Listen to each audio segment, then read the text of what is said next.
নমস্কার বন্ধুরা, আশা করি আপনারা সবাই ভালো আছেন। আজকে দেখুন আমি একটা থোড়ের রেসিপি নিয়ে চলে এসেছি।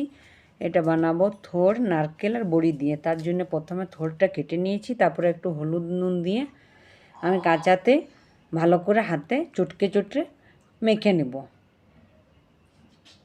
দেখুন এরকম করে মেখে নেবে। আপনারা চাইলে জলে হালকা ভাপিয়েও নিতে পারেন, কিন্তু এরকম করলে রান্নাটা খুব ভালো একটা টেস্ট হয়। দেখুন এরকম ধীরে ধীরে করে চটকে চটকে মেখে নিতে হবে। দেখুন থোড়টা মেখে নেওয়াতে কতটা জল বেরিয়েছে। এই জলটা আমি নিংড়ে নিংড়ে বের করে নেব, যাতে রান্নাটা খুব ভালো হয়। এই রসটা অনেক সময় হালকা কষাও হয়, ওই জন্যে বের করে নেওয়াই ভালো। দেখুন হয়ে গেছে। এরপরে রান্নার জন্য থোড়টা লাগছে, দেখুন তার সাথে লাগছে হলুদ, সরষের তেল, লাগছে কাশ্মীরি লাল লঙ্কা গুঁড়ো, নুন, লাগছে নারকেল কোরানো। নারকেল কোরানো একটু বেশি করে নিতে হবে। লাগছে আলু ডুমো ডুমো কেটে রেখেছি দেখুন। তার সাথে সাদা সরষা, কালো সরষা, পোস্ত আর কাঁচা লঙ্কা আর বড়ি, কালো জিরে, শুকনো লঙ্কা। সব থেকে প্রথমে দেখুন ফ্রাই প্যানটা চাপিয়ে দিয়েছি, গরম হয়ে গেছে।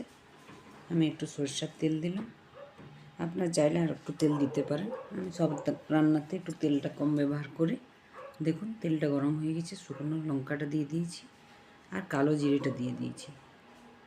কালো জিরে শুকনো লঙ্কাটা ভালো করে ফুটে গেলে ভালো একটা গন্ধ বেরোচ্ছে। দেখুন এই সময় আমি হালকা করে হলুদ দিলাম, যাতে আলুটা দেওয়ার সময় ছিটা না পড়ে। দেখুন আলুটা দিয়ে দিয়েছি। আলুটা দেওয়ার পরে কিছুক্ষণ ধরে আমি আলুটাকে ভেজে নেব। আঁচটা কিন্তু মিডিয়ামে রাখবো এই সময়। দেখুন আলুটা ভাজা হয়ে গেছে আমার। এরপরে আমি হালকা করে নুন দিলাম। নুন দেওয়ার পরে আমি নেড়ে নিলাম। দেখুন নেড়ে নিয়েছি।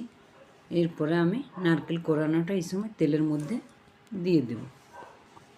দিয়ে দেওয়ার পরে আবারও কিছুক্ষণ ধরে আমি নেড়ে নেব। দেখুন নারকেলটাও নেড়ে নিয়েছি। এরপরে এর মধ্যে আমি একটু হলুদ গুঁড়ো, তার সাথে স্বাদ অনুসারে নুনটা দেব, একটু কাশ্মীরি লাল লঙ্কা গুঁড়ো দিলাম। দেওয়ার পরে আবারও একটু নেড়ে নিলাম। নেড়ে নেওয়ার পরে এর মধ্যে আমি থোড়টা দিয়ে দিলাম। থোড়টা দেওয়ার পরে আবারও আমি কিছুক্ষণ ধরে ভেজে নেব। আঁচটা কিন্তু মিডিয়ামে রাখবো।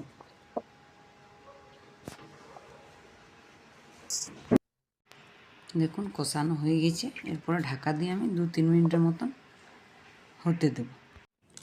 দেখুন 2 মিনিট হয়ে গেছে। এরপরে আমি ঢাকাটা খুলে দিয়েছি। এরপরে আমি একটু নেড়ে নেব। দেখুন অনেকটাই হয়ে গেছে ভাজাটা। এরপরে এর মধ্যে আমি যে সর্ষে, পোস্ত আর কাঁচা লঙ্কাটা বেটে রেখেছিলাম সেটা এর মধ্যে দিয়ে দিলাম। দিয়ে দেওয়ার পরে আবারও আমি একটু নেড়ে নেব। দেখুন নেড়ে নিয়েছি। এরপরে আমি একটু এর মধ্যে জল দেব, খুব বেশি জল দেব না। আলুটা আমার মোটামুটি সিদ্ধ হয়ে গেছে, একটু বাকি আছে। তো দেখুন একটু ধোয়া জলটা দিয়ে দিলাম। ধোয়া জলটা দেওয়ার পরে আবারও একটু নেড়ে নিলাম। নেড়ে নেওয়ার পরে ঢাকা দিয়ে আমি একদম আঁচটা কম করে 5 মিনিটের মতন হতে দেব। যতক্ষণ ঢাকা দিয়ে ওদিকে হতে দিয়েছি ততক্ষণ আমি সামান্য তেল দিয়ে বড়িগুলো ভালো করে ভেজে নেব। আঁচটা কিন্তু একদম কম করে রাখবো। কম আঁচে বড়িটা ভাজাটা ভালো হয়।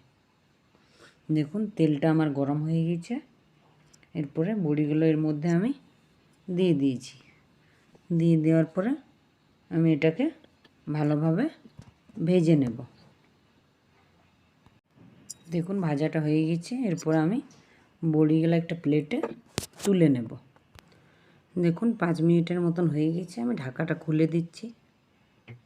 দেখুন ঢাকাটা খুলে দিয়েছি, মোটামুটি রান্নাটা আমার হয়ে গেছে। আমি একটু নেড়ে নিচ্ছি। এই রান্নাটা গরম ভাতের সাথে খুবই ভালো লাগে খেতে, একবার বানিয়ে দেখবেন। বা খুবই কম জিনিস এই রান্নাটা হয়ে যায়। এটাতে কোনো রকম মশলা খুব বেশি লাগে না। দেখুন হয়ে গিয়েছে। এরপরে আমি এটাতে বড়িটা যেটা ভেজে রেখেছিলাম সেটা কিছুটা এই বড়িটা আমি এর মধ্যে দিয়ে দিয়েছি। দিয়ে দেওয়ার পরে আবারও নেড়ে নিয়েছি। এই বড়িটা দেওয়াতে এই থোড়টা খুবই ভালো লাগে খেতে। এরকম করে একবার বানিয়ে দেখবেন। সামান্য আমি সর্ষের তেল দিলাম 1 চামচের মতন। রান্নাটা আমার কমপ্লিট হয়ে গেছে। এরপরে আমি একটা প্লেটে বের করে নেব। দেখুন বের করে নিচ্ছি। যদি আমার রান্নাটা আপনাদের ভালো লাগে একটা লাইক করবেন, সাবস্ক্রাইব করবেন। পুরো ভিডিওটা দেখার অনুরোধ রইল। যদি কোনো নতুন বন্ধু থাকেন, যদি ভিডিওটা ভালো লাগে তো লাইক সাবস্ক্রাইব করবেন। দেখুন ঢেলে নিয়েছি। এর উপর থেকে আমি একটু বড়িটা রেখেছিলাম সেটা দিয়ে দিচ্ছি। দেখুন আমার কমপ্লিট হয়ে গেছে থোড় রান্নাটা।